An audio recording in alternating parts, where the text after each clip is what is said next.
All right, YouTube, how you doing? Welcome back to the channel. We got Monday Night Football action for week number 2. In this video, we're going to be looking at the matchup between the Eagles and the Falcons. I'm going to give you my lean on the side. I'm going to give you my lean on the total. We talk about a few other player props as well that I'm liking in this game. But as always, guys, keep an eye on the pinned comment of this video. That is where all of my final plays, so I'm actually rolling with myself. If you do want to fade me, all of those plays are going to be in the pinned comment. But yeah, before we do jump into this, make sure to hit that like button, hit that subscribe button as well. And let's get to work here. We got the Eagles as 6.5-point favorites in this one. They're coming off of, I guess, a nice quality win against the Packers in Brazil. That video we went 5-0, which was nice to see there, but they win 34-29. Jalen Hurts looked really good at times, and then also looked kind of bleh at times, right? He was 20 of 34 for 2 touchdowns, 2 interceptions, 278 yards, which is one of the higher quarterback passing yard totals in the entire league last week. And the main story here, Saquon Barkley looked phenomenal, right? 24 attempts, 109 yards on the ground, 2 rushing touchdowns. He had a few catches, 1 for a touchdown as well. So 3 total touchdowns for Saquon.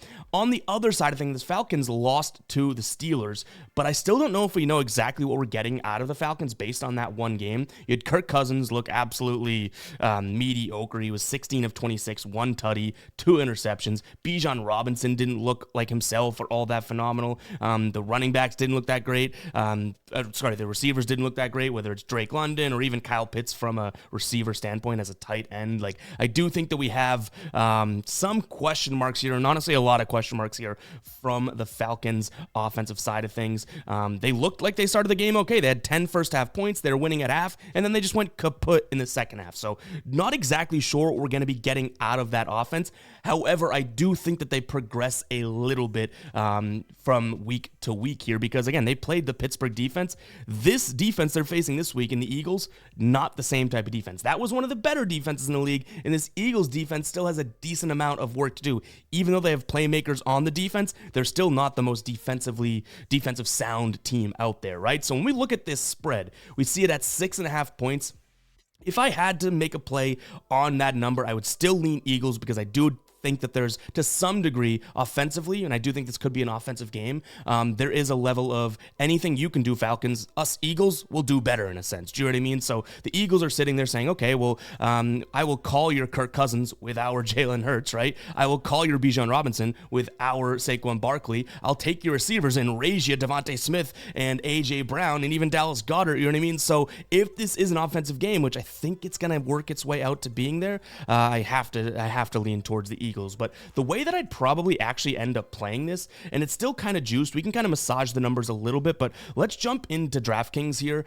You could see that I have a 2-pick same game parlay. Eagles money line, which again, now we're getting rid of that 6.5 number. That is pretty damn high number. Eagles money line with Atlanta Falcons team total over 12.5 from -160. That's super juice. You want it to get a little bit better. Take away the 12.5, replace it with a 13.5, get to 14 points, and you have -125. So really not the worst idea there, because at that point we're still kind of double dipping now, right? I like the Eagles to win this game. I'm very big on the Eagles this year, but I don't have to back their defense. And I think this, this Atlanta team progresses from what they were last week, and they scored 10 points last week, 0 second half points. So you're telling me they can't go out there against a worse defense and drop, 13, 14 points on the Eagles and still lose the game, but at least they did their job? That's kind of where I'm going, both, I guess, from a spread perspective and a total perspective. If I had to, again, make a single play on that spread, I would lay it with the Eagles and kind of hope that they do fire on all cylinders offensively, and then maybe their defense comes to play. In terms of the total, it's sitting at 47. I don't mind the over, but the thing that keeps me off of that is I do think we know what we're getting offensively from this Eagles team, right? Maybe you look at their team total over if you want. I believe they've hit it in 8 of their 9 last home games, right? So good for them there. But in terms of that total being at 47, the Eagles could go out there and score 27. What if we see this Falcons team do what they did last week? What if it wasn't the Steelers that made the Falcons do that and play like that? What if the Falcons offense just isn't there yet with the new quarterback and, a really young cast? Like, we don't know exactly what we're getting out of the Falcons. So I don't want to rely on them to have to put up, nearly 20 points. That's why in that same game parlay, I'm saying, give me 13, give me 14. I'm okay with that. But for a total of 47, we're going to need both teams to do their job. And I just don't know if I want full faith in an offense that I really don't know if they're firing on on all cylinders just yet. So again, the way that we probably do that is that same game parlay. Keep an eye on the pinned comment to see if we lock it in. Again, it's Eagles money line and then the Falcons over 12.5 or over 13.5, depending on the juice that you want to end up paying. But I do think that that's a way that we can kind of get the best of both worlds here, and we don't have to rely too much on a bunch of points coming from the Falcon side of things, especially when I think the Eagles win this game. But I do have a few player props that I want to jump into, but before we do that, I want to shout out the free square over on Underdog Fantasy. You have Jalen Hurts over 0.5 total yards. He can run, he can pass, he can do anything as long as he gets 1 yard. This free square cashes. Check out the link in the pinned comment, guys. You're going to get one, I think it's up to $1,000 now, which is crazy. Up to $1,000 in deposit bonusing when signing up over there. So go and check that out. That link is in the pinned comment. You get the free square. They've been dropping a bunch of discounts throughout the week and weekend as well. And you'll get up to $1,000 in deposit bonus on your account upon, depositing. So go ahead and check out Underdog, guys. That link, again, is in the pinned comment. Get this Jalen Hurts free square. Again, it's total yards. He could pass, he could run, he could do anything. As long as he gets 1 yard, that one cashes. But let's go ahead and jump into a couple player props that I'm considering here in this spot. So first off, we'll start it off with the tight end of the Eagles. Now, in terms of what he did last week, he did have 4 catches. In terms of yards, we could see it here right with outlier. Receiving yards, he had 4 for 31 yards. I like his over 3.5 receptions here. You could see last year, Atlanta, pretty good against the overall in terms of receptions allowed. You flip it over to the tight end. They were the 4th worst team here. And we even saw Pat Freiermuth last week have a decent game against his Atlanta team. So if Jalen Hurts is able to do what, Justin Fields did last year, which I think last week, which he should be able to, I like the idea of Goddard reeling in 4 catches. Last week, he had 5 targets, caught 4 of them. We like to see that. We don't have any head-to-head data here, but overall, he's done it in 4 of his last 5 games dating back to last season. On the season last year, he hit it in 73% of games. At home, he hit it in 67 in 3, I think it was 4 of the 6. So I like the spot here for Dallas Goedert. Again, we have some good sort of comparison numbers with Freiermuth, playing decent in that game last week. And now obviously Dallas Goedert coming off a week in which he did already accomplish it. He had 4 catches on, again, those 5 receptions. So I like the spot here. Do I like him to go downfield and everything like that? Not necessarily. That's why I'm looking at the receptions. If he can get that target share of 5 or 6, like last year he averaged, what was it? In terms of targets, 6 targets per game. If he can get that number, I like the fact that he's going to be able to reel in, 75-80% of those and catch 4. So Dallas Goedert over 3.5 receptions is going to be player prop number 1. And by the way, guys, this is Outlier. This tool has everything you need from a game breakdown perspective. In fact, this is what I was looking at in terms of the Eagles team total, right? You look at their home games last year, you can look at the last 10, they cash all of their home games. You flip it to away, and all of a sudden, see, it's a little bit more sporadic, but they have it for games, so you could see the game screen, you could see all the trends, you can even see the public money and all of that. As well as a player prop screen. Right now, if you wanted to filter to Kirk Cousins props, you can look at everything he has to offer. And the cool thing about this, say we like that Dallas Goedert square, right? I can come over here, say, okay, FanDuel, let's click it. We can open it up with our phone, or we can continue in browser, and it's going to place that in our bet slip. We do not have to go digging for it in the player props area on your sportsbook. It's really, really cool. So go check it out, guys. 7-day free trial link in the pinned comment for Outlier. Definitely go check it out. So next up, I'm looking at Ray McLeod on the Falcons side of things. Now, we're recording this a few days in advance because we have a busy weekend. We don't have many props available for him just yet. I don't mind a potential sprinkle on his plus 650 touchdown, but I'm more so going to look at his receptions or his receiving yards. We saw Jayden Reed be able to go out there and absolutely dominate the Eagles last week.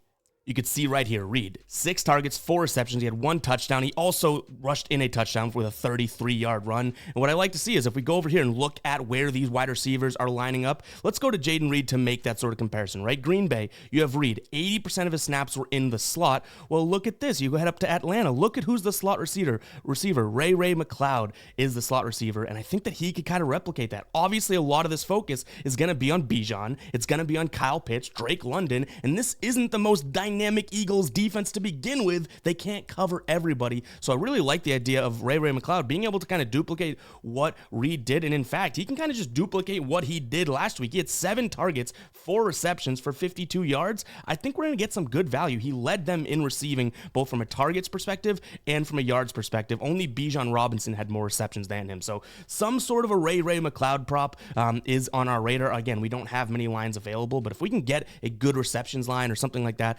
definitely something worth considering. And maybe we do sprinkle a little bit on that plus 650. We cashed the Jaden Reach touchdown one, right? And this is an Eagles team that allows plenty of points fantasy-wise, which is, again, kind of like what we're looking at with him being able to score, catch, get yards, like overall success rate, right?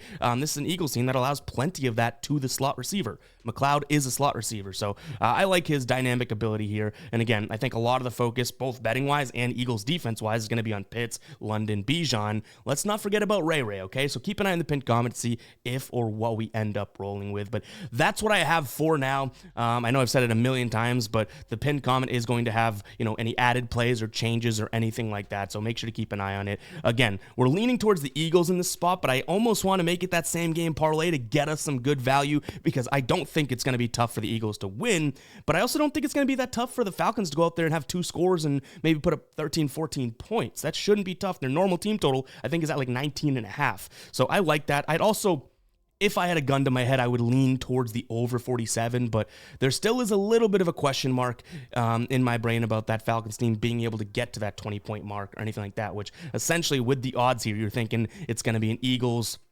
27-20 win based on the spread and the total.